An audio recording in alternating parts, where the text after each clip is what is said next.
చిత్తూరు నగరంలోని నాగయ్య కళాక్షేత్రంలో శ్రీ లక్ష్మి భరతనాట్యం కళాక్షేత్రం ఆధ్వర్యంలో శనివారం రాత్రి 8 గంటల నుండి 10:30 గంటల వరకు భరతనాట్యం అరంగేట్ర కార్యక్రమాన్ని నిర్వహించారు. ముఖ్య అతిథిగా నగరపాలక సంస్థ ఎంహెచ్ఓ డాక్టర్ లోకేష్, కళా తరంగణి అధినేత రాజేష్ పాల్గొన్నారు.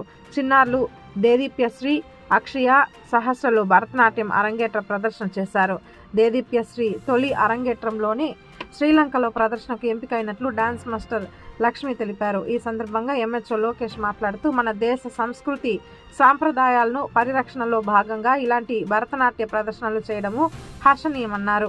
అరంగేట్రంతో నృత్య కళాకారిణులు శిక్షణ పూర్తి చేసుకుని ప్రదర్శనలకు శ్రీకారం చుడతారన్నారు. దేశ విదేశాలలో నృత్య ప్రదర్శనలు చేస్తూ మన జిల్లా ఖ్యాతిని పెంపొందించాలని ఆకాంక్షించారు. చిన్నారులను ఆశీర్వదించారు. ఈ కార్యక్రమంలో కళాకారులు, కళా అభిమానులు, చిన్నారులు, తల్లిదండ్రులు పాల్గొన్నారు.